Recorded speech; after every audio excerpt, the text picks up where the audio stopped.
अस्सलामुअलैकुम। इस वीडियो में हम सिस्टम की प्रॉपर्टीज़ पढ़ेंगे।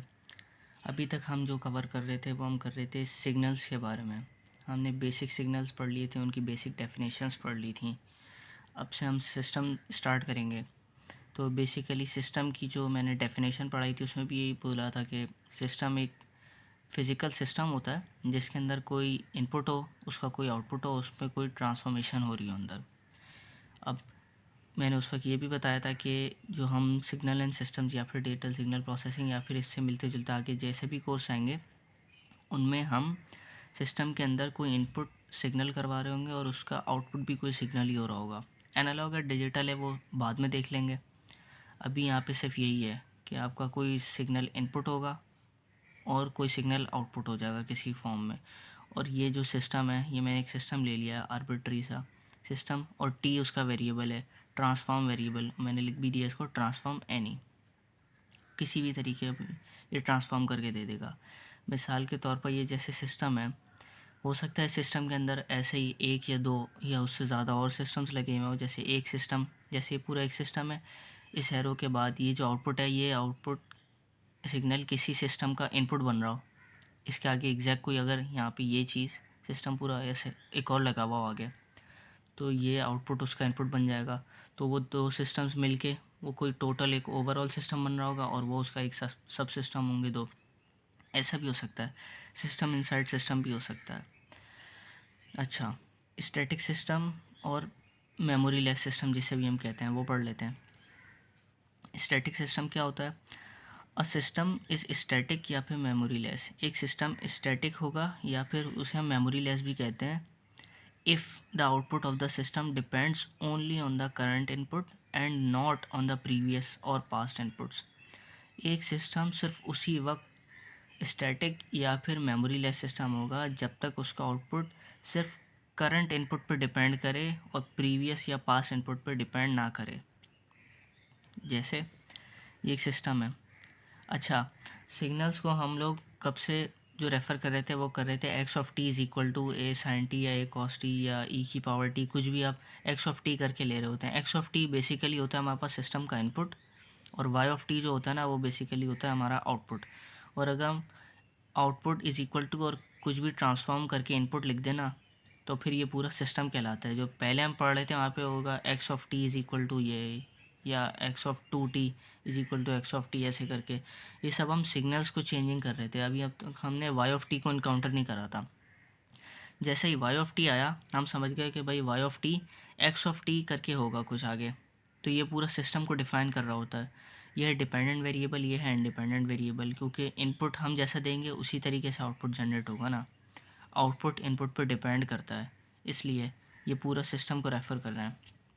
एक सिस्टम हमने यहाँ पे बता दिया, y of t is equal to x of t. ये एक ऐसा सिस्टम है कि जैसे ये एक सिस्टम है, उसके अंदर जो इनपुट आ रहा है ना सिस्टम में, ये है x of t. X of T में जो इनपुट दिया वही एग्जैक्टली आउटपुट हो गया विदाउट एनी ट्रांसफॉर्म। तो ये एक सिंपल सिस्टम हो गया कि आपके पास जो सिग्नल हुआ, इनपुट हुआ, वही एग्जैक्टली आउटपुट पर आ गया। ये भी एक सिस्टम ही है, ये सिंपलेस्ट सिस्टम है। एक सिस्टम आ जाता है y of t is equal to two times of x of t. अब एक सिग्नल है एक्स ऑफ टी, आउटपुट पे वो मिल रहा है आपके पास टू टाइम्स होके। एक्स ऑफ टी इनपुट होता है ना, सिर्फ एक्स ऑफ टी इनपुट होता है। आउटपुट जो आपका मिलेगा इस सिस्टम का वो मिलेगा two times of x of T. जैसे एक्स ऑफ टी इनपुट हुआ, आउटपुट में मिलेगा आपके पास two times of input signal. Y is equal to two times of x of T लिखा हुआ है। इससे मुराद ये है हमारे पास इनपुट तो एक्स ऑफ टी ही था, लेकिन आउटपुट वो टू टाइम्स होके मिल रहा है। ये पूरा सिस्टम डिफ़ाइन कर रहा है। अब ये एक सिस्टम ये भी है, y of t is equal to two times of x square T.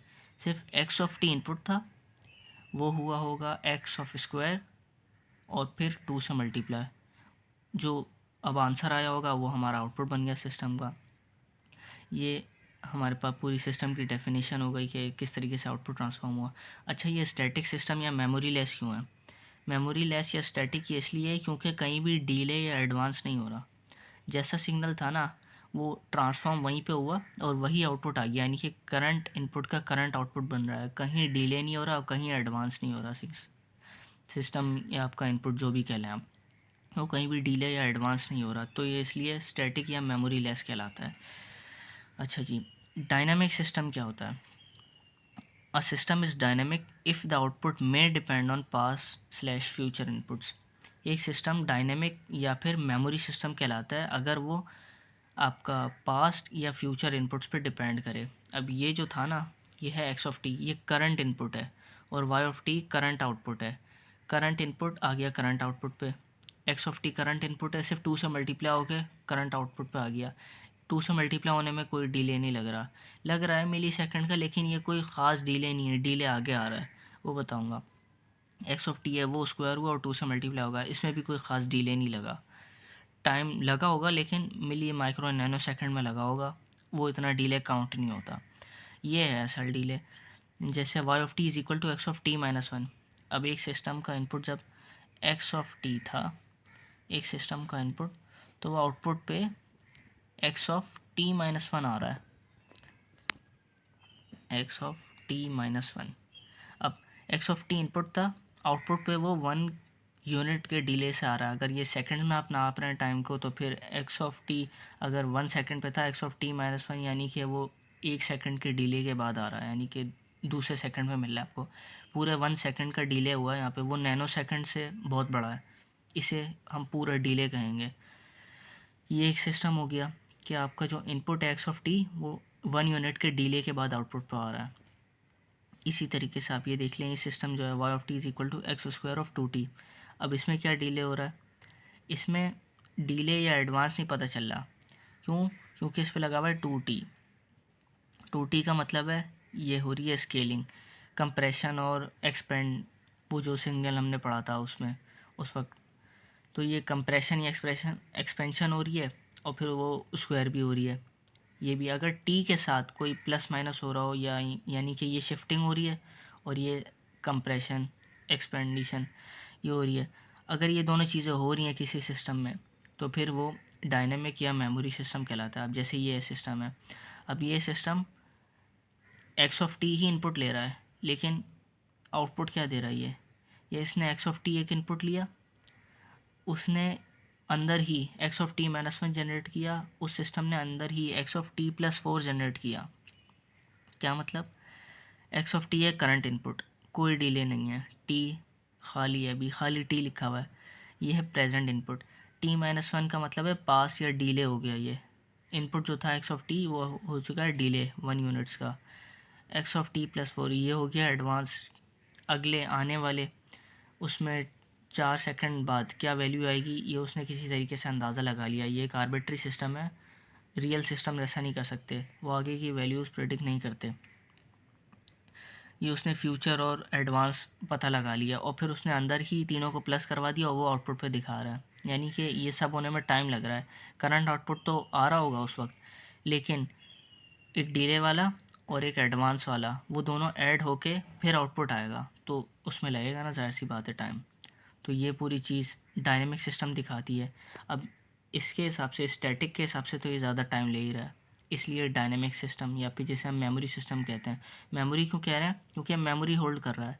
ये डिले हो सकता है या फिर ये एडवांस होल्ड करेगा, लेकिन ये होल्ड करेगा कुछ ना कुछ, क्योंकि प्रेजेंट इनपुट में जब ये मिलाना है उसको, तो वो पहले ये कैलकुलेट करेगा, वो उसको रोक के ये कैलकुलेट करेगा, या फिर अगर उसने ये कैलकुलेट कर लिया फिर इसको रोक के वो ये कैलकुलेट करेगा।